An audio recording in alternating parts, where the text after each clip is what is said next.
We are here. We are here.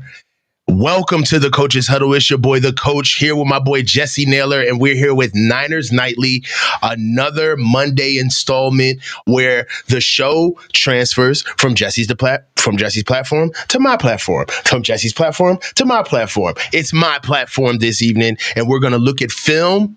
We're going to go over the longest drive of the game against the Minnesota Vikings. All right. I want to go over that 15-play, 88-yard drive that lasted 9 minutes that we turned over on downs and ended up not scoring. There's a lot that I want to go through on that. Me and Jesse are going to be able to go through that. But first, what's up, Jesse? How you doing, bro? I'm doing good, man. I'm doing good. No complaints in life, man. I'm feeling good. But the Niners, as far as a Niner fan goes, not feeling so good. Niners lost. Okay. We got a big injury announcement. Like, yeah, man, it's just not going well. The season is not starting out the way that we wanted it to start out, to say the least. Yeah, definitely, man. But, look, I feel like there's a lot of silver linings in the game that we played. It's good to know exactly where you stand, right? We don't have to pontificate anymore. There's no more, I wonder what the offensive line's going to do. I wonder what the defensive line's going to do. Or the secondary is our strongest unit based off of what we saw during camp and all of this like forecasting. I'm glad that we actually have proof of concept now. We get to actually understand where we stand with the team. And right now, some of the issues that we have are just flat out rust. Guys have not played enough. They haven't played long enough. Some things were lack of availability, and that's what I wanted to touch on before we actually get into the film review. It's been reported that Debo Samuel is more than likely going to be placed on IR with a calf strain, or at the very least, he's going to be week to week and be out for the foreseeable future. Talk to me about the implications on that. How is that going to affect us? I mean, what guys do we have considering to step up behind Deebo? And just give me your overall feeling. Yeah, I didn't see anywhere necessarily where he's going on IR, but I mean, if he's gonna they said a few weeks. Now, a few weeks by technicality is 3, but it sounds like it's more, hey, we'll evaluate in a few weeks where he's at, then we'll go from there. Remember, calf strain is the same diagnosis that CMC had at the end of last year, and that kept him out almost all the way until training camp. And then a couple practices into training camp has kept him out again, at least for the first 5 weeks of the NFL season, not returning until week 6, best case scenario. So I don't know what to expect from Debo Samuel and his health and whether or not he's going to make it back in 3 weeks or what have you.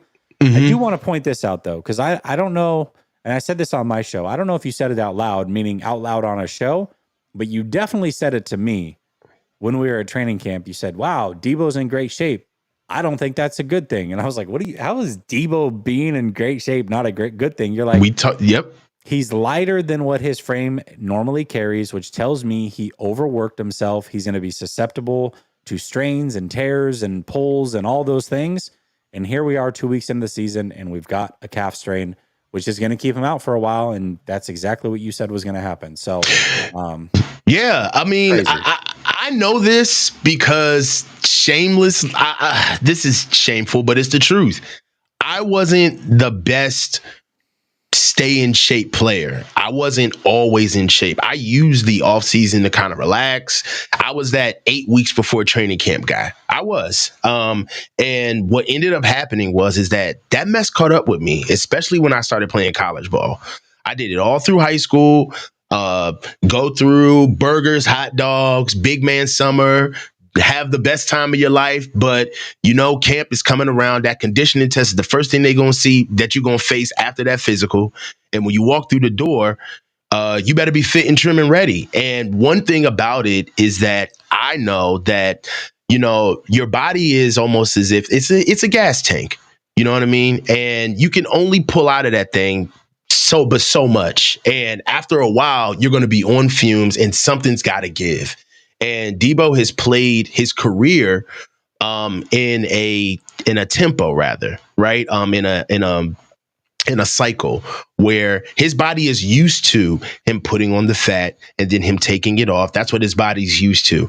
Debo's body is not conditioned for an entire hard couple of months of training, then going through a training camp and then being ready to go through an entire season, right? His body's not conditioned that way. And yeah, it's something that I'm not proud of because I don't want him to be hurt. But I definitely brought this up in August when I saw him. I said, he's going to get hurt. Debo's going to get hurt. I said, he's gaunt. His face is trim. He's got very, very little body fat right now. I know he's training harder than he's ever trained before. They played a long season just coming off the Super Bowl, which means that I know he hasn't had a lot of rest. And it's not that a young man in his age can't handle that. It's your body isn't used to that. So there's going to be some period of time where you're going to have to get true recovery. And that's why when you're a Nick Bosa, you stay in shape, right? Because you build up so many years, so many good off seasons of working out in the summer, eating the right way, eating clean, getting rest. So when it's time for you to push for 8 weeks and 12 weeks to really push your body to the brink so you can really get those dividends, right? You got to, at this stage of the game, these guys are the best. They're in the peak of their lives. They're never going to be more in shape and more able-bodied than they are right now. So they have the energy to push. I mean, Jesse, you and I are creeping up on the 40s, bro. Like we're here. How many times do we sit there and talk about like, God, man, like after a 5-mile hike, we're dead. Like, Yeah. So for me, I hope that he gets the rest because that's what he really needs. He needs to truly sit down, rest, recover. He had a hard 12 weeks of summer training, getting ready for camp. I never thought that there was anything lacking in Deebo's effort from training camp. He seemed to be leading in everything in training camp. So I would say Deebo's one of the leading candidates who had one of the harder camps of our team. And I watched the film. I hope I saved a couple of plays during the film, but I saw certain plays where Deebo's he wants a hat. He needs a blow, right? Mm-hmm. I'm seeing after runs, Deebo's looking at the sideline, telling him to keep running that thing, which means I'm not running routes. So there's little tricks of the trade that I've seen that have been emblematic of Deebo needing some time off. And to be honest, one thing that I want to get him healthy is because I was just bringing this up. I think you and I were talking about this today, or one of my friends. I was saying that Deebo really needs to take care of himself because he's almost like a running back in a sense. I think we talked about this where I said Deebo's skill set. You got to look at his prime, not as if it's like a receiver where how a receiver can change their game, almost like a basketball player, right? Yep. You could be Kobe in the beginning and high fly, be a slasher, playing above the rim, dunking on everybody. But then your skills take over, right? You could play from the free throw line down. You get your post game together. You get your mid range. You know what I'm saying? Like there's skills as your age comes where you can be able to stay on the field. I feel as though that's what receivers can do, right? Receivers tend to stay around because there's an art to running routes, to getting open, right? There's a skill to knowing how to use leverage, knowing stride frequency, knowing when to go all out at the stem of your route, not versus necessarily your get off, having a get off package, right? This is a whole toolbox, if you will, of skills that receivers collect over time. And that's when you can be a Steve Smith who's older or a Larry Fitzgerald who's older to stay in the league. I don't see Deebo that way. I think that 50% of Deebo's game is almost as if he was a running back where he leads with his physicality. That's what he has to do, right? Deebo without his physicality is an average receiver, right? So for me, we almost got to start taking care of Deebo the way we take care of Christian, right? Deebo's only got so many of those physical reps in him right now. What do you think, man? No, I agree. I talked about it in the offseason. I said something very similar, that Deebo is not your typical wide receiver, that he's more closer to that running back age where he's going to start tapping out, and he's probably not going to make it many more years because he plays a different physical brand. And, you know, a lot of people look at it and they're worried about, oh, the contracts. How do we pay all these guys? You shouldn't be worried about paying all these guys. You're not going to be able to pay all these guys, but you're also not going to be in a situation where you have to pay all these guys, or you shouldn't have been, because I talked about it. CMC turning 28 years old. That's like a death sentence at the running back position. It just is. And everybody's like, oh, I see CMC go until he's 32. He's different. I'm like, okay, well, maybe he is. Sure enough, he ain't different, because here we are, and he couldn't even make it to the start of the season. Debo Samuel, I said, listen, he's almost 30. For a receiver that plays the brand of football he does, chances are he's going to be tapped out at 32. Yeah. And, you know, here we are. Now he's hurt. So it's the age of the players, not just the contracts. It's the age of the players. Kittle is on the other side of 30, you know, pressing up in between 30 and 35-ish. You know, he's getting towards that. Kittle, by all advanced metrics, isn't separating this year, like at all. Can't separate. Yeah. It seems like everybody's getting old all at once. Now, maybe it's just, hey, we didn't have the offseason and condition, and people will get healthy and they'll hit their stride at the end of the season. For sure, that definitely could happen. But right now, early returns are this team that on paper is one of the older ones in the league is showing their age very, very early on. Players can't separate. Players can't stay healthy. They're not conditioned properly. That is all coming to a head all at once. And coming off of a season, by the way, where they were the healthiest they had been in over 12 years, one of the healthier teams in the league we kept talking about. Just by sheer happenstance and numbers, that's going to regress to the mean. That doesn't mean that they're going to be injury prone, but starting the season without Greenlaw, starting the season without Huff at that time, already showed you this team was going to be more injury ridden than they were last year. And that is bearing out right in front of us. How can they handle it? How do they keep their head above water? They've got still 3 very winnable games during this stretch without CMC for 3 more games, without Deebo for 3 games, assuming they're both back. These are still 3 winnable games. They got to keep their head above water until those guys are back. And hopefully those guys can get healthy and play like their old selves once they're back, because there's no guarantee that's going to happen either. Yeah, I mean, I agree. Right now, even when we get to the film, you know, you just see there. I don't even like talking like this about them, but like they're laboring through the game. You know what I mean? Like there's no pep after plays. There's nobody running back to the huddle. There's nobody helping anybody up off the ground. You don't see other play. Like there's plus plays with Jordan Mason running the ball, and you would have thought that he just ran for a loss. How guys are like just walking back to the huddle. They're tired, man. They need a. I hate to say it, but 2 games in, they look like they need a break. The entire approach to how they start the games is a little lackluster. And now that the injuries are starting to creep up, we got to see like next man up, and maybe we find some diamonds in the rough. I mean, right now, we're not going to touch on any defensive film, but I am just fed up with Devontae Campbell. He ain't it, bro. He ain't it. Hey, he ain't it. I'm sorry. Nah, I'm just frustrated, baby. So, moving forward, how do you feel as though we're going to be able to supplant Deebo's absence? Is this more cowing?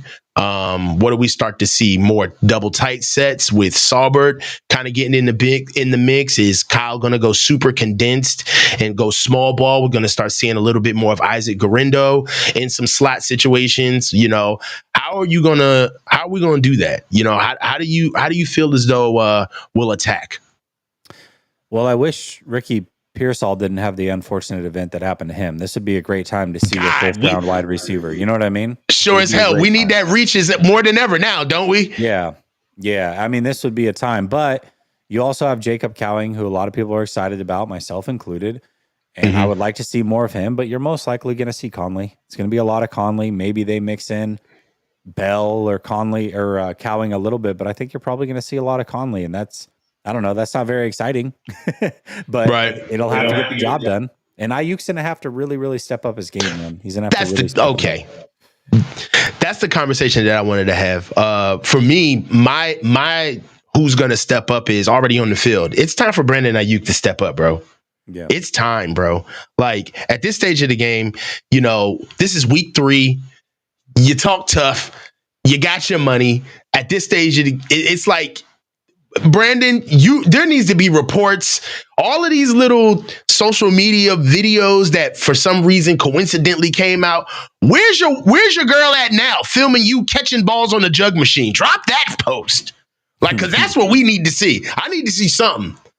It's not like this, right? We didn't get dominated. I saw the film. It wasn't ugly. You know what I mean? We didn't get dominated, but I mean, at some point, bro, these guys have to step up, and the seat is getting hot. I mean, this can't be the Jordan Mason year, right?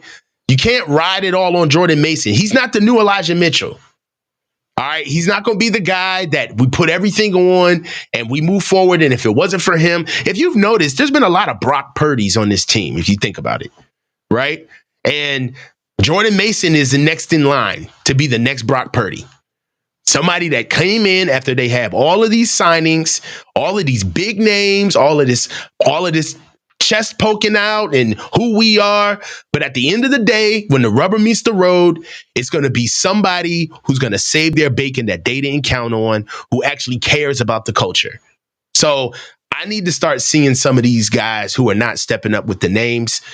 They got to start being a standard bearer. And I understand that Brandon just got here, right? And there's a human element to this that I don't care what I say. He's going to need time to get better. But we need more from Brandon, and quite frankly, more from the coaching staff. The biggest thing that I saw in this game right now is we got outcoached. Yeah. So let's hop right into it, man. Let's get into the film. All right, man. So what I want to do is I'm just going to go over the first 3 plays we're just going to go through the first drive, and then we're going to get into that 9-minute drive, just showing a couple of plays. We're going to go from the inside out, pause, looking at the offensive line. Anything you like, smoke them if you got them, call them out if you see them. All right. So let's go. So this is the first drive of the game, right? They go 3 straight passes. Yep. Right now we got Brock scanning from the offensive line, going from the tight view. It's good protection. Exactly. Look at that rep from Colton McKivitz. I mean, my word. Look at him wash that SOB down. That's nasty work from Colton McKivitz right there. Slow that down. Let's look at this. Washing him down. Lost his footing. Nice collision. I'll take that from the offensive line. One thing that I felt like the offensive line was pretty good throughout the course of this game. I'm sorry. People are mad and there was 6 sacks. I went through all of the sacks on my channel before I came over here. Right. You tell me where the offensive line was at fault in those sacks, because I didn't see it. I mean, look at Colton right here, man. I mean, he gets it going, bruh. He gets it going. Out the gate, man. Look at the hard set by Dominic Pooney. Pooney's good. Pooney is so strong. Let's get into the second play. Right now, they bring 5. They bluff at the top by Trent. Good fight from Brandon Ayuk on that rep. You got anything for that? Yeah, I want to watch the defense on that one again. Let's go back. That's the end of the first play. We're hopping right in. Mm-hmm. Because they showed a lot of different things throughout the course of this game. A lot of different things. Very exotic.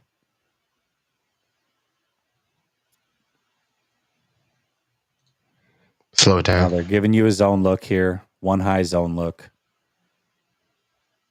The blitzer. And they stay in that. Brock One thing I want to good job. One thing I want to talk about is Dominic Pooney's base in this. Get a chance to look at his base. And look how he creates strength through his hips. He's going to take a bull rush and lose footing. He's way too high, right? But watch how he regains himself. Still has enough upper body strength. Now, you would look at that and say that that's a bad rep, but it's just showing that even on autopilot, he's got a frame. Mm. He's strong. He's even strong. at a loss, he's got a frame, right? Even at a loss.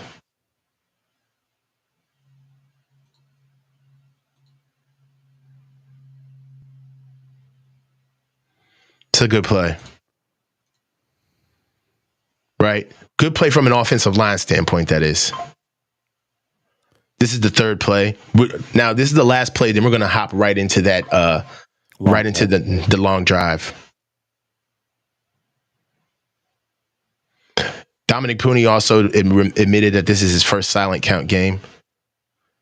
Now, this is what I like about this play is because if you see right here, what they're trying to do is they're trying to create an opportunity for the end over Colton McKivitz.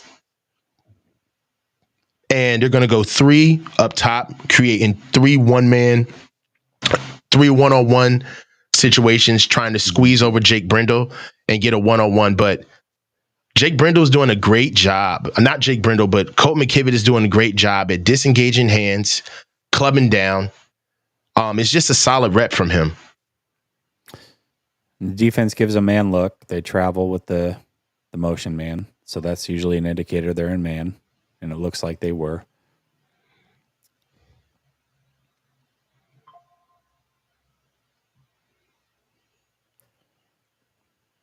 I think this is the last one. Then we're going to get into the drive.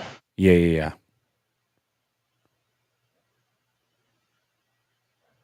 Good help by Dominic Pooney. The only thing about Dom is just, he's a little too high. He's quick to pop up out of his stance. So this is the drive that we're talking about right here. Let's get into it. So this the one where they go for it on the 2 4th downs? Yep. It's 15 plays, 88 yards, 9 minutes and 18 seconds. All right. Okay. So let's go ahead and just pump through this and just see what we talk about what we see here. Right now, we're going double tight with a condensed look. Now, right there, I love the alert from Dominic Pooney. Dominic Pooney is going to get 97 is going to shoot the inside of his gap, and he still stays in with 99 rather still stays inside, logs him inside. And that's something that usually rookie linemen don't see. They don't get that right away. They don't get it right away.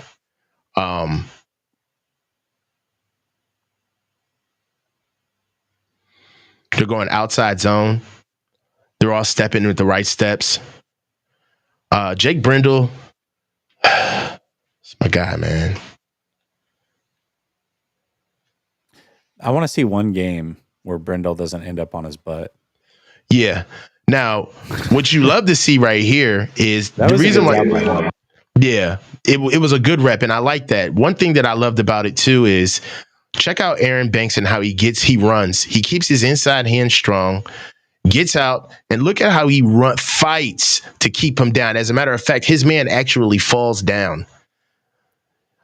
It's just a good rep by the offensive line. The offensive line did not have a bad day, man. I didn't think so either. Yeah. Mason's really, really good, man. He makes them right too. Yeah. He's the perfect back for these boys. I'm telling you, man. Right here, man.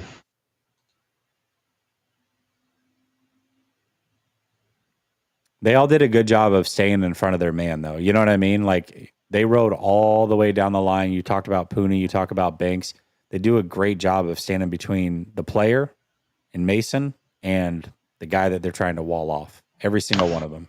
Now, let's talk about it. You don't make contact until 8 yards deep with the running back. That's always a good play.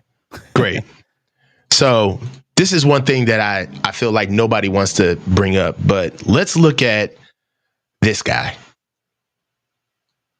You know who that guy is? Who, Kittle or Debo? That's Debo Samuel. Okay. Okay. So we were sitting here talking about Aaron Banks runs his man down the line. We saw a great job from Pooney, right? Debo's got inside contained. Debo's supposed to wall off. So let's look at what Debo does in this play.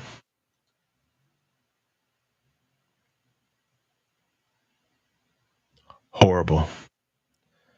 Holding, huh? They get Holding. a penalty there? That's a holding play. Yeah. So I called it out last week, by the way. There was multiple holdings that I saw. They didn't call it, luckily, last week. And I was like, listen, Debo's giving you effort, which you love to see, but he's holding. And they called one holding on him last week, but he had multiple that could have been holding. And here you go again. He struggles to block without holding. it's effort, Jesse. So Deebo's supposed to come out on pace. All right. And that's his block. All right. What happens is that Deebo comes out and instead of striking a blow, right, coming off with the base and rooting himself at the point of attack and coming to pace, what he does is he catches him, right? He catches him instead of blocking him. And then he uses wide hands and he dives at him instead of, he doesn't even trust his hands. And to be honest with you, it's something that I used to talk about at right guard with Spencer Burford when he used to play at right guard, where he didn't trust his strength. So he would lunge. He never had the opportunity or the confidence to shoot his hands. So Deebo right here, man, at this play, just watch it at half speed. Look, catches him, holds. Literally wraps He's him up. literally Wow, wrapping him up. Here it is, man. I mean, look, it's right here. You can't miss it. And like, honestly, you know, you want to give him a break and say, hey, man, you know, I see the effort, but you messed up here. But this isn't even effort. This isn't effort. You're catching him, and then you're hugging him, and then your man makes half of the tackle. Yeah. Come on, bro.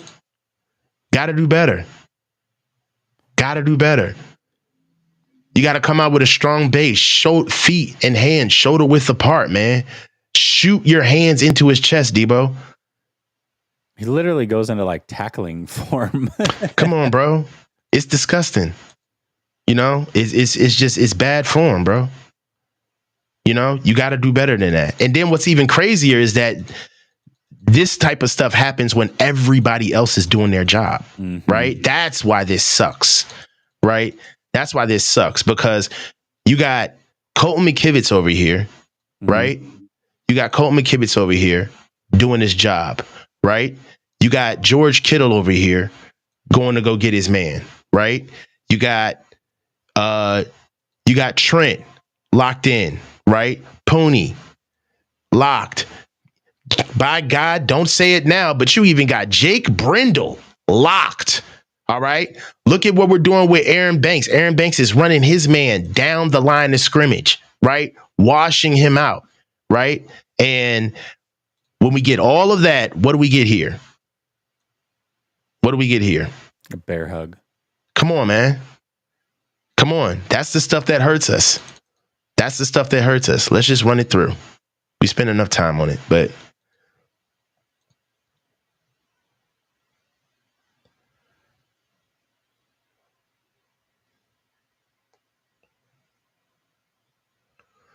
all right. I think this is the last of that play. All right, moving on.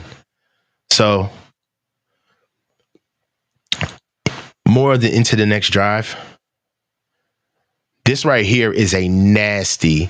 First of all, at first I watched this play and I said to myself, this is amazing pass protection. But then I saw the tight view, and I think Dominic Pooney needs to be locked up for how nasty he sheds and helps on Colton McKivitt's man. Look at this. Foul. Oh, my God. You want to talk about violent, boy? My word. Roll that beautiful beam footage. And look at him.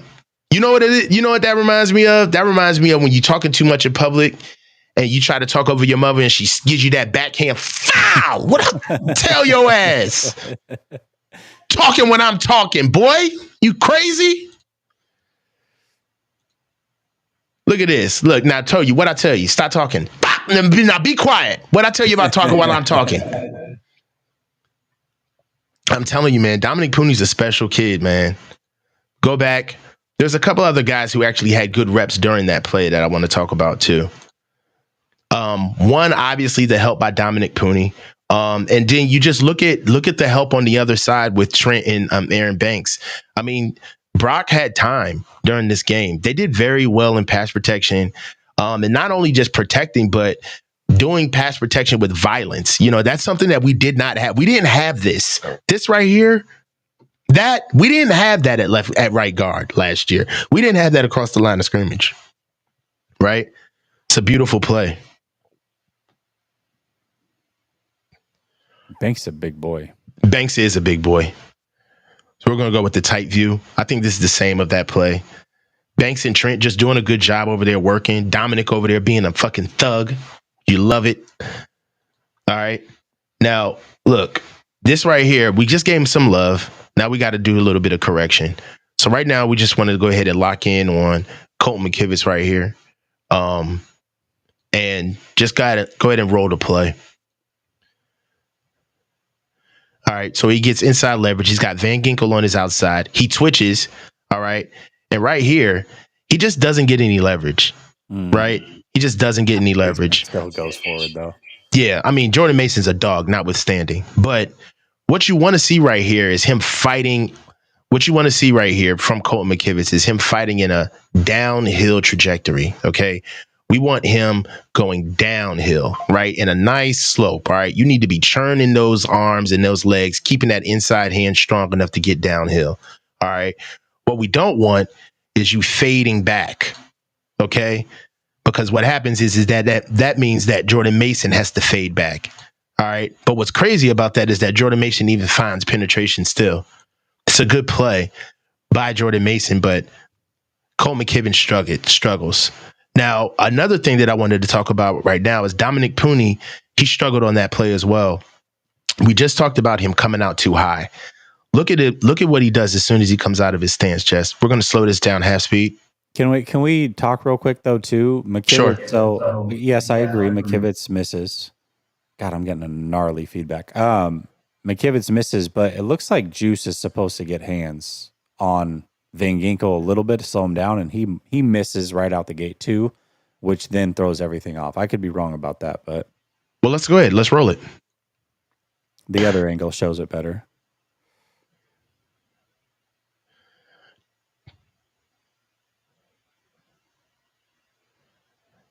Pops up, and this is the thing about Dominic, which I love. He's a strong kid, but he's going to have to learn. He's going to have to learn how to play without exposing his chest.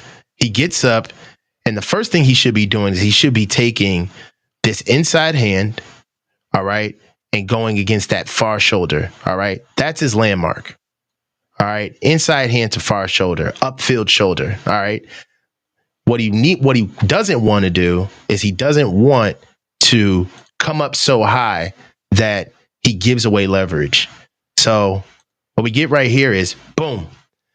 Tillery gets in his pads, and you see he throws Dominic off his track, right? As a matter of fact, he throws him right into the play, and he throws his shoulders. Now, we already know how strong of a player Dominic is, but he throws his shoulders parallel to the sideline, which should never happen as an offensive lineman. You should never find yourself where both of your shoulders are pointing towards the sideline, right? This is just something that he's going to learn how to get together with feet. All right. He's got to be able to stay low, create explosion through the ground in his lower half. All right. And that's what happens. He gets thrown off his track. And what's awesome about this is that Jordan Mason stays the track. Jordan Mason's a dog, bro. Jordan Mason's a dog. That is such a sexy play from Jordan Mason. See Juice miss that initial block though. Yeah, definitely. Let's go back to that. We can go back to it. Other end. No. Right here. Yeah, watch Juice. All right. So we're watching Juice here. All right.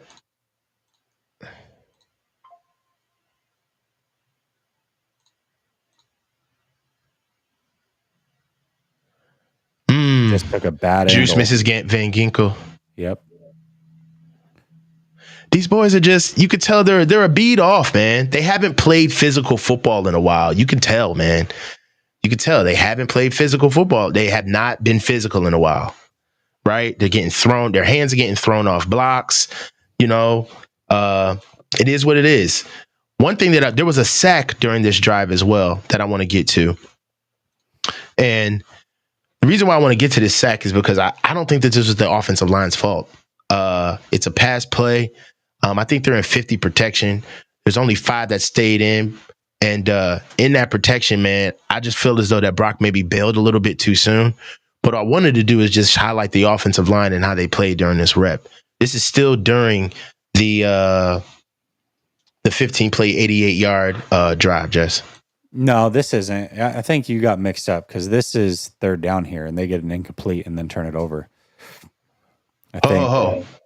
No. Hold on. Oh, okay. Maybe I was skipping because the last play that you just showed was him throwing over the middle where he fell short. 3, 4. Hold on. 4, 5. All right. Well. No, you're. I think you're right here. I think you might be. Yeah. Hold on. Yeah. All right. So just go ahead and skip to the next one.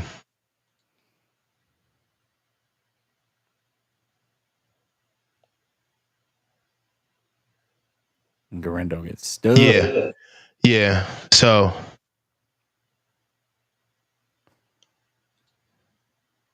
Isaac Garendo's in there running back. I wanted to run this play because this was just the blocking was there for him. One thing that I will say is that this is why I wanted to run this play. All right. So before Colton McKivitz, all right, so let's have a conversation. So Colton McKivitz used to get away with a lot because of who he used to play next to. Mm-hmm. This guy used to always be Spencer Burford. Okay. So because of that, Spencer Burford isn't as strong as Dominic Pooney. And what happens is that when you get a scoop, when you get a combo block that where you're supposed to climb up to the top, okay, what happens is that you're supposed to trade off. But the problem is that the guard right here, who is always used to be Spencer Burford or John Feliciano, they would always get stuck on this defender, right? The defender in front.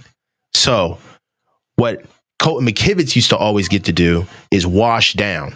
So if Spencer Burford gets caught with this guy, Colton McKivitz gets to say, all right, well, we're not going to combo up. I get to wash down and go get trash, right? I get to go to the second level. Now, he doesn't get to do that anymore. He's got to actually deal with this guy because Dominic Pooney is strong enough to get leverage, to actually get movement off the line of scrimmage, right? So watch. I don't think Colton McKivitz is used to playing with how fast Dominic Pooney plays. And not only does Dominic Pooney play fast, but he plays with strength very fast. So let's go ahead and watch the combo block and see if Colton McKivitz is ready for how fast Dominic Pooney moves. Now, this is a rookie now, right? So Colton McKivitz should be telling Dominic Pooney what to do. So let's look at the game speed and look at how we combo up on 9-9. Colton McKivitz isn't even ready. He didn't even see him. Dominic got off the line of scrimmage, right? Gets penetration, and he's already looking for the second level. He's looking for pace up top. So is he expecting McKivitz to cut off 9-9 and he was just trying to put a hand on 9-9 to get to the next level? Exactly. Like in other scenarios, Spencer Burford struggles with that man. Okay. And he struggles with that man, leaving Colton McKivitz the opportunity to just climb up, right? Because if you're struggling right here, I don't have time to wait right? The ball's coming. So I get to just climb up top. It's muscle memory from Colton McKivitz to move forward, not to stay. And I don't think that he realized, just like, you see how Pooney comes off the line of scrimmage and automatically stonewalls 9-9. Stonewalls him. Boom. Coleman Kivitz doesn't even realize he's still there. In certain, I know this sounds sacrilege a little bit, but in certain ways, I think that they're going to have to learn how to play with Dominic, not the other way around. Right?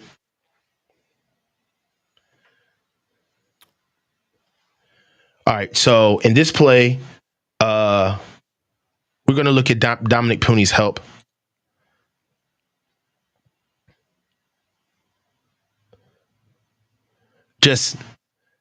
And this is the sack.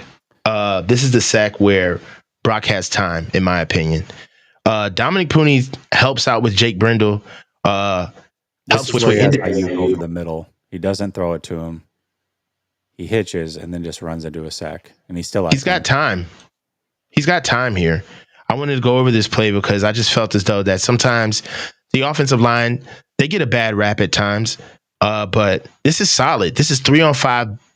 This is 3-on-5 blocking. All right. And they just got all Van Ginkel is doing is just playing contain. He's not even rushing the pocket.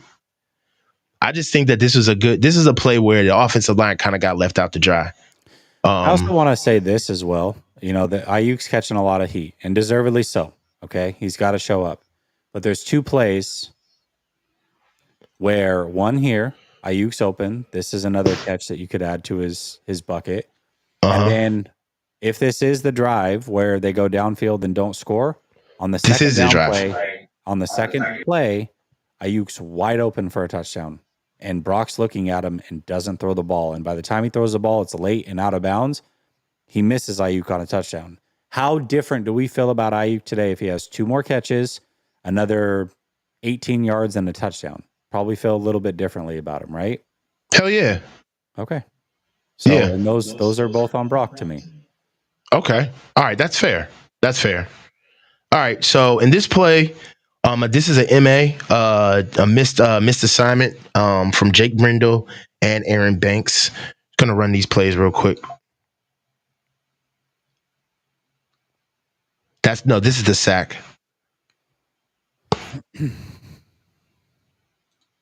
Here goes the rep.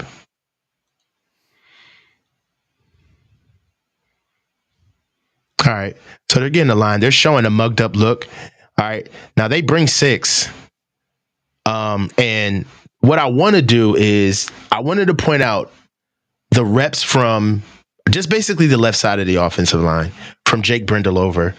Jake Brendel and Aaron Banks, they do us no favors with their pass protection.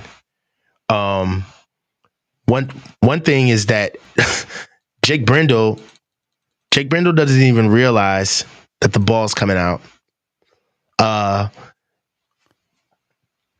one thing I will say is that the pass off from Trent, Trent blocks 2 people at once during this play. And it does show. I've seen some okay reps from Trent, but this is still elite stuff from him. And it's kind of like you see these plays from Trent, even at his age, and you say to yourself, like, damn, he still got it. He stays on Van Ginkel, keeps an eye on the blitzing corner, and still gets a chip on him before Brock, just enough for Brock to get the ball out. I mean, it's a really heady play from Trent, even to notice. He's even telling George to look out for the inside pressure, to be alerted. George passes off. Trent still has enough time and wherewithal to get two blockers at once during that play. I thought it was a really good play from Trent. Something to point out. He had an interesting game. There was a play, and I don't remember where it was at in the game, but he literally gets completely turned around. And it's like the worst rep ever. Mm-hmm. Like, dude, that's Trent. But then you have plays like this where Trent looks like Trent. Right. And then even when you look at this play, let's look at Dominic Pooney on this play, bro. Like, again, like strong hands. Okay. He's going to play with leverage, and he's got a nasty streak. This is what I love about this kid. Even while we're talking about Trent, who blocks two people, he basically has to fan out on his own and blocks two defenders at once, just enough to for Brock to get the ball out to Kittle. But just look at how Dominic Pooney is just addicted to physicality. Just watch this play from him. Comes out of a 40-degree set, locks on, finishes him to the ground. You love to see it. You love to see it, man. He's just addicted to physicality, man. So there's another play. We're still on. We're at first and 20. There was a holding play in that drive. Moving forward, now we're close to the red zone. And all right, so pause for context. From the 20 down is where I feel like our identity is really going to lie for us throughout this entire season, right, Jess? And we just got to see the decision making from Kyle here. I know we always want to look at the players on the field, but for what it's worth, you look at this rep right here and you say to yourself, you know, we're going to run the ball. We're past the 20-yard line. All right. We're trying to score. And the only thing that bothers me about this rep is Colton McKivitz completely getting jacked up like he just got caught stealing cookies from the cookie jar. Like, Colton McKivitz lets 9-0 long arm him and basically choke him out, and he loses leverage. And still, Jordan Mason has the wherewithal to still be able to see the lane. It was a really good run from Jordan Mason. I mean, one thing that I've noticed about this run scheme is that Jordan Mason, man, is like fit for his running style. 100%. Now, with Aaron Banks on that rep, you'd like to see him stay square with the line of scrimmage. He got turned, but he still impeded his defender, which you like to see. He came out with the right steps, but he gets a little elongated. He comes in with the right shoulder, still turns, and you see he still is able to keep his inside hand lodged on the tricep of his defender, which is still good. He still has control.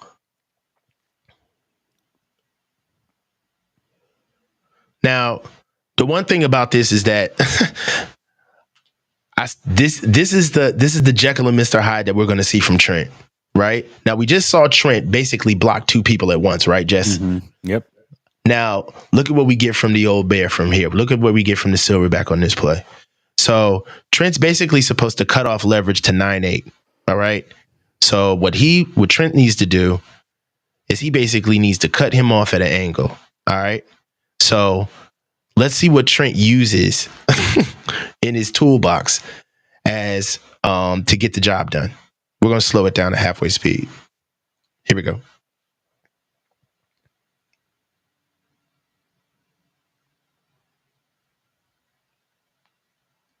Now Trent's got 9-8. Ole! No. Come on, Trent.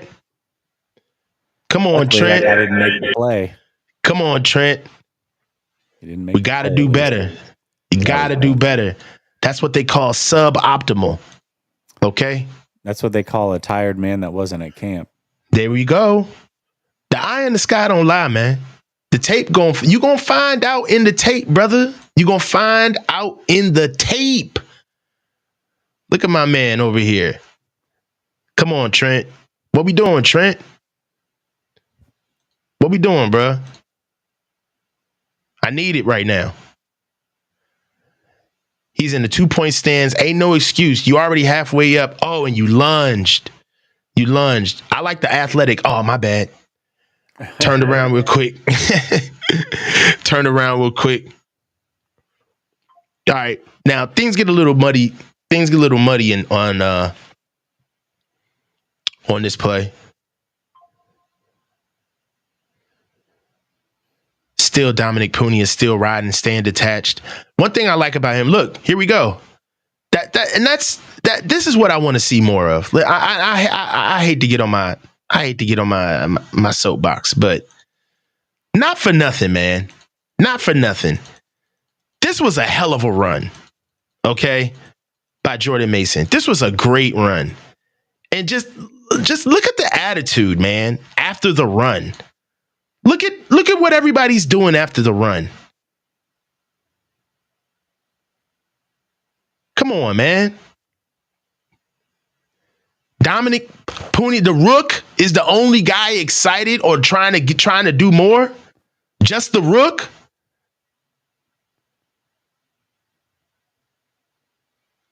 Come on, man.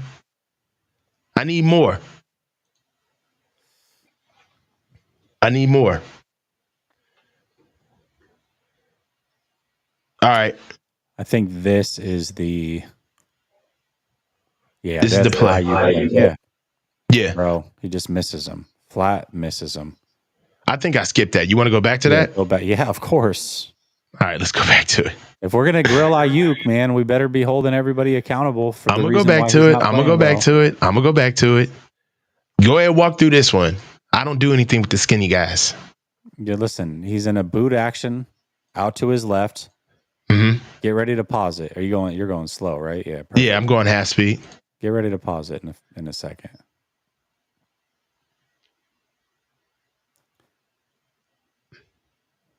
Watch how open Ayuk is. Oh my God, he's open. Throw it.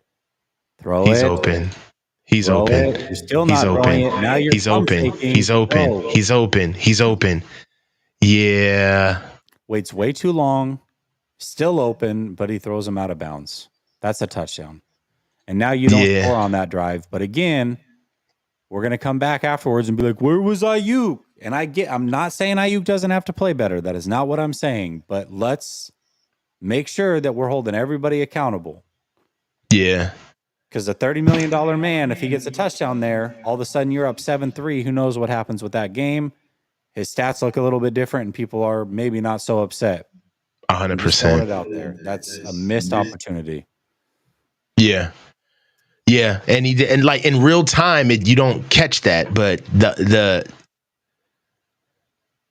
I like that, Jess.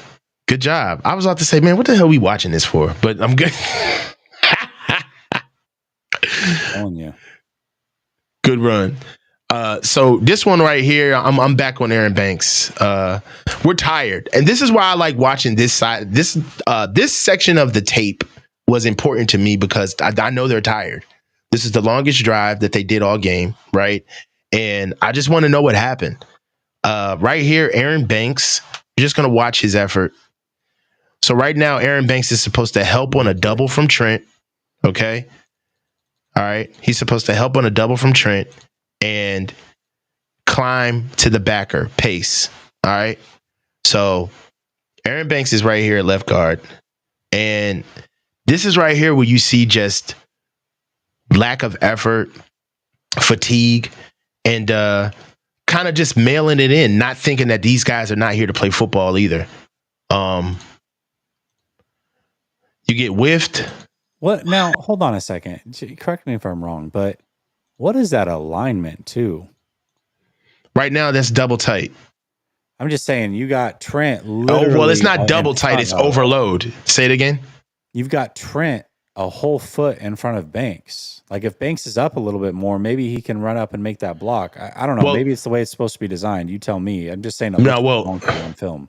Okay, so this is why it looks like I know what you're trying to say. You're basically talking about this downward slant, basically. Not even the downward slant. Why is Trent? You know, like how some people have a second toe that's taller than the big toe, and it looks all funny.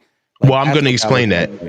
I'm going to explain that. The line of scrimmage, the way the alignment should work, and it's a good eye, but the way the alignment should work is that you're supposed to have your instep off of the heel of the center, right? Mm-hmm. So that's a good way for us to be able to give us an extra 2 steps to come off the line of scrimmage with leverage, right? It makes the defensive line have to get an extra gap, an extra step to come to get us, plus with the arm length of the ball of Jake Brindle, right? So it really does create like a natural 1 yard between the front of my helmet as an offensive lineman to the front of your helmet as a defender.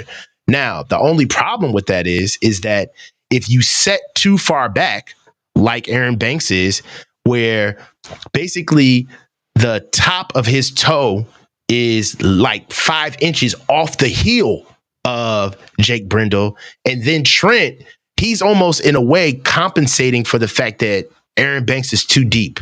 So that's why it looks like Trent is ahead of Aaron Banks, because Aaron Banks is too deep. That's what I'm trying to say. If he was at 5, he was up half a foot, I feel like maybe he makes that block, but I don't know if that's the way it's supposed to look. It just looks weird. He's tired. The distance between the huddle to the line of scrimmage was a little too much for him. So he just decided to park it right there. He's tuckered out. Okay. So, but it is a good call. Whiffs on both the back and the linebacker. You also get a bad play from Colton McKivitz. I mean, not Colton McKivitz, but Jake Brindle here. Jake Brindle has the shade right here.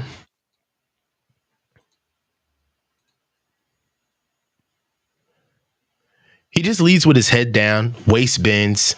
9-4 practically throws Jake Brindle off of him and makes the tackle.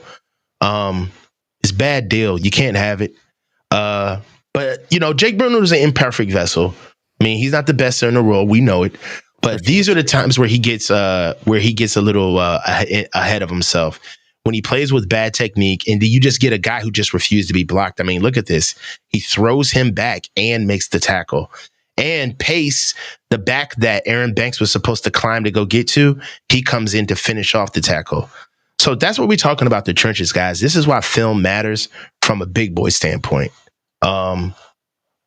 Because if these guys don't handle their assignments, you know, this is why we start throwing in the red zone, because of shit like this.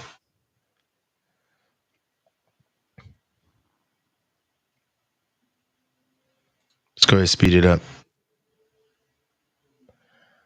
We seen it real time. And then I hate to do it, but then here goes Dominic Pooney.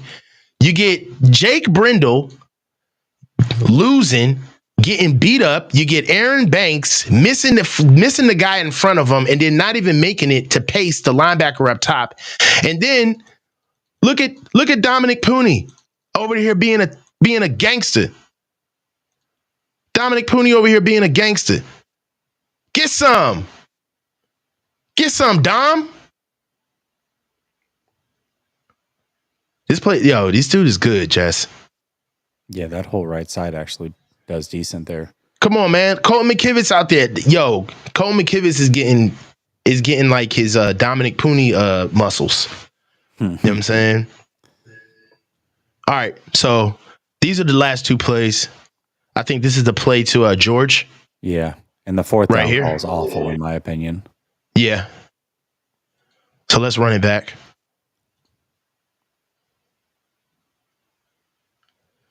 Now, Colton McKivitz, one thing I like about Colton McKivitz is that he ain't no bitch, man. He plays with tough hands.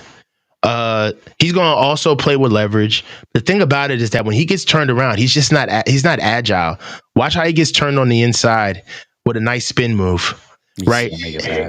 Yeah, at that time, it's not even making it back, because you're not going to make it back. Think about it. You get a guy who's spinning inside and he's moving forward, right? If this guy's moving forward, this is what Jake Brindle needs to do. I mean, Colton McKivitz needs to do right here. He needs to take this hand right here, and he needs to stick it on his back and ride his ass up to the stands. All right, you got him here. Just go. Take him out. Wash him out, right? But what we get right here is something a little different. We get an inside spin, and he catches him. It's all about just playing with leverage. I do, man. Coach loves Pooney. Sorry, Jesse. How can you not, though? I do, man. Yeah. I mean, this was a real test for a rookie in his second game, facing simulated pressures and pressures like this, and he just absolutely crushes it. Now, I hate. Here we go. From Kyle. 4th and 1. Talk about it. Okay. Pause it real quick. That feedback is gnarly, bro. Okay. So You got a fourth down. I don't mind going for it on fourth down, but here's what I don't like. Your far hash, where Purdy's at, and then you've got your inside receiver Jennings running away from the quarterback, which means now you've got to make a long throw in a short window. And there's so much that can go wrong here, right? They're lucky that it's just a tip pass. If he is off on this throw at all and the ball gets undercut, we're talking about a 99-yard touchdown return easily, because you're getting momentum from a corner, or in this case, Smith, who can cut the ball off right? So I and Harrison Smith's a dog. Now, if you run in-breaking routes and you throw the ball and it gets intercepted, all that happens is you intercept it, you're in the end zone, they kneel down on the ball goes out to the 20. Or if you've got an in-breaking route and it's not open, now it turns into a scramble drill. If he looks at Jennings and Jennings is running away from him and it turns into a scramble drill, you got two players on the outside and Deebo and Jennings that are not going to be a part of that scramble drill whatsoever. I just don't like the play call. Look at this bullshit. It gets tipped by Van Ginkel. And if Harrison Smith just picks it cleanly, he might be gone. I just don't like an outbreaking route away from the quarterback on the far hash when you've got 1 yard to gain or 2 yards to gain. It doesn't make a lot of sense to me. That's me personally. I don't mind going forward on fourth down. I just don't like the play call. Yeah. Well, look, I'll tell you this right now, man. This was fun. It was good. Got a chance to see exactly what the boys did against Minnesota. As far as the offensive line is concerned, I feel like I gave the offensive line a solid B. And I know the reason. I mean, the reason why I gave them a B is that this sounds crazy, but I do not feel like all 6 sacks were on the offensive line. Bro, I don't think any of them were on the offensive line. Go pull up my Twitter. You want to watch more film? Go pull up my Twitter. I got all 6 of them cut up on my Twitter. Let's watch them all. You tell me which one's on the offensive line. This motherfucker here. All right. So you want to get on Twitter? Go on. Let's get on your Twitter. Pull up my thing. All right, let's pull up your shit, bro. All right. And I got it cut up. We can watch them all back to back to back to back. You tell me what's on the offensive line. All right. Let's get over here then. Saying, y'all see how Jesse be telling me to do stuff? Yo, Jesse a bully on the low. Y'all see it, right? I'm just saying, dude. Like, let's figure it out. Motherfucker say, get on my goddamn Twitter right now. I'm sick of this shit. Do it right now, motherfucker. Let's go. The reason I'm sick of it is because people, like, they want to throw their narratives out there, and they're like, oh, well, you just don't like Brock, so of course you're gonna say they're all on him. So then what do? I cut up the plays and say, all right, I walk through every single play in detail and say, show me which ones are on the offensive line. Oh, well, it's subjective. No, it's fucking not. It's right there for everybody to see. It's not subjective. Jesse's on one. Hold on. So I'm gonna go to your Twitter. Yo, this dude wild as shit. All right. He tight. All right. So let me share. All right, we could just talk through it. Hold on. So let me take us down. Hold on. All right, go back. All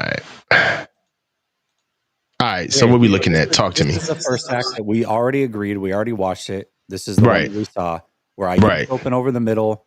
He has plenty of time, and he just kind of panics, doesn't throw the ball to Ayuk, and then rolls out to the right and just falls on the ground. So we already agree that one's not on the offensive line, but you can let it roll real quick. All right, let's roll. He looks right at Ayuk, pump fakes it, doesn't throw it, and then just falls into a sack. Right. Not on the offensive line. We agree, right? Right. We agree. So let's get out of here. Let's go to... No, keep it. No, just keep it. They're all 5 right there. They're all here. Okay. All one film. It's all one. Okay, all this is sack number 2. Okay. Dude, are you guys in the chat getting the echo, or is it just me? If it's just me, it's not a big deal. I just want to make sure it's not like ruining the audio. Okay, this is sack number 2. Now, this is the only one where I will argue, or I will hear the argument that it's not on Brock. Because what happens is Brock gets pressure and he gets away from it. The issue I have is that Brock has plenty of time to just throw the ball away, and he doesn't. He runs up to the line of scrimmage and tries to dive, and he gets back to the line of scrimmage. They count it as a sack. So if you want to say, hey, this one's not on Brock, that's fine. But go ahead. You can let this one run. So he gets the pressure, rolls out, throw the ball away. Yeah. Jake Brindle too. My God. Jake Brindle. Okay, this is play 3. So go back. Is this the same thing in the rewind. tight? Yeah, just rewind. Yeah. And then it goes to tight. Okay. So what you're going to have is you're going to have Deebo run like a little out, like running out and then stop and just sit down in the zone. He looks at him, doesn't throw the ball. And then he's got Juszczyk over the middle. He looks at him, doesn't throw the ball, and then he takes a sack. So go ahead. Let it play out. And then you'll see it from the other view. He's looking at Deebo. Then he looks at, oh, whoa, that got fast. He looks out at Deebo, doesn't throw it. Then he looks at Juice, doesn't throw it, and he gets sacked. Yeah. But he's got 2 guys, and he's looking at them both. Yeah, he saw them both. Yeah.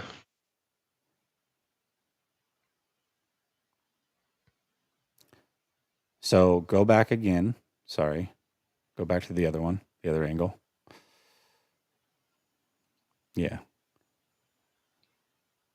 Sorry. Go back again. I'm trying. Yeah, it's just I'm not able to see it.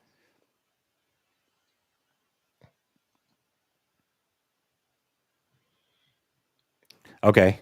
Oh yeah. This is the one. Watch this. Deebo's sitting down. Pause it. Deebo sits down right here to the right of the screen. Okay. He looks at him, pump fakes, doesn't throw, and then he gets sacked. And then watch Deebo's reaction. Look at after the play. Watch what Debo Samuel does. He's going to be off to the right of your screen. Look at Deebo looking around. He's like looking around. Near me? Yeah. Like, why isn't the ball thrown? He's like, why are you not throwing me the ball? And you can say, listen, the pass rush was there quick. I understand that. But he had enough time to do a full pump fake towards Deebo, not throw it, and then he eats a sack. Yeah. That's right. I want to see that again. Go to the other angle. You can see him. He gets all the way through his pump fake. If he throws the ball, it's a completion. And he's looking right at Deebo. Yeah. He just doesn't throw it. Debo's like, why didn't you throw the ball? It's just like, that's on here's Trent. Another one. Here's another one. That's on Trent. Go back again. Go back. Okay, stop. Here's what's going to happen. You're going to get Jennings on a little out stop. You're going to get Bell, who's in motion. He's going to run down the sideline. This outside corner is who he's reading here, okay? If the corner goes back, which he does, you throw the ball to Jennings. If he comes up, you throw the ball into the hole shot to Bell. He looks right at Jennings, who's open, and doesn't throw the ball again. Go, play it. He's looking at him, man. He's open. And the reason I'm so like frustrated with it, first of all, he gets to the top of his drop, has plenty of time. And then this one was where he fumbled the ball and they counted it as a sack. And he doesn't get touched. He just fumbles the ball. I mean, there's no argument there from anybody, right? Like that's Brock. That's on him. That's 100% but they counted that as a sack, which for what I don't know why, but they do. But anyways, the play before, the reason that I'm like frustrated with it is that 2 things that you're seeing from Brock in all these plays that are not the way Brock Purdy plays football. Brock Purdy hits that back foot and he lets the ball go usually. And if he doesn't, he's always on his toes, ready to go through his reads and take off if he needs to. Look at how flat-footed he is in the pocket. How nonchalant. Yeah. But just no effort from him. To be truthful though, Trent and Aaron Banks mess up on a TE stunt. They scissor and they completely whiff. Listen, both things can be true. I'm not saying that there's not pressure. But at the same time, if you hit your back foot and your guy is open, you pull the trigger. and he doesn't. True. And he's looking at him. The difference is that I'm not going to crush a quarterback, Brock Purdy, anybody, if a guy's open on the backside of a play and they're not looking over there. That's not on the quarterback. But when your first read is this player and he's open and you're looking at him and you hit your back foot and you don't throw the ball, I mean, I don't know. Yeah. I'm just saying 6 sacks sounds great and we can kill the offensive line for that, but not all sacks are on the offensive line. And we just watched a big chunk of that game. You tell me where the offensive line looked atrocious. They didn't. They didn't. No. There was never a time during this game where I thought that collectively they just looked horrible. No, not one time. They were very competent in this game. Yeah, they did a good job. And that's one thing that we just have to touch on is that the run game works, bro. The run game works. And it's really on this passing game and Brock and Kyle to get this together, because this game was lost in coaching. This game was lost in the pass game. And this game was lost in receivers just can't get open. And that's how I feel about it. Even when they did get open, Brock wasn't taking opportunities. Yeah, man. I don't know what else to say, bro. I mean, we're going to get ready for the Rams. The Rams are a beat up squad. I have us losing to them. I think I'd be happy to be wrong this weekend. I think that the Rams are a good, they'd probably be a good bounce back game for us. But for what it's worth right now, there's a lot of things that happened during that game and why we lost, but there's nothing that I didn't see that's not fixable, right? They can fix these things. They're going to get better, right? And who would have thought 2 weeks into the season and the offensive line is a unit that we're not even really, they're not even at the top of like our biggest concerns right now. So, hey man, love the show. Love watching film. I'm going to do this a lot more, the film stuff. So it's been a while since we did it, but Jess, thank you for sticking out with me, coming to the platform. Next week, we're going to be on the Last Second Sports for our Monday night show on your side of things. What do you have coming for the next week, man? For the rest of the week? Man, I'm trying to line up 2 behind enemy line shows. I'm trying to do that for the division games. I've got 2 guys lined up. It's just a matter of making it work for everybody's schedule. I'll for sure get one in. And then obviously we got our 4-man front Thursday. I got a show with Grant. I mean, there's tons going on at all times. Let's get some supers out the way before we leave, man. Yeah. Jim's Taco, $5. Thanks. Catching up late. Any news on Greenlaw? Can he return this year? FYI, the juice is finally loose. Use him more. I think Greenlaw is still mending. I don't heard anything on him. I think he can return this year, but I think we're gonna have to make the playoffs to be able to get him like back. Yeah, that's the thing is, yes, physically, will he be back on the field? Certainly. I'm barring a setback, he will be back on the field. Now, the name is the same. That doesn't mean the player is the same. We don't know what Greenlaw is going to look like. We're coming off of a very, very serious injury that takes explosion away from almost all athletes that suffer this, especially in year 1. I'm curious to see what he looks like. I hope he can look the same, but I wouldn't count on Greenlaw being Greenlaw this year fully. I agree. Gold Rush 199, thank you. Shanny needs to step up play calling. Step up play calling sucks. Yeah. It doesn't suck, but it was a little confusing at times. And it's been 2 weeks in a row, right? The reverse that he did last week and going 5 wide on the goal line twice was a little weird, but hey man, we're not here to complain. We're here to just point out what we see. So, hey, bro, awesome show. You know what I'm saying? This is the coach, Jesse, signing off. Stay low and keep your feet moving. Holla at you guys, man.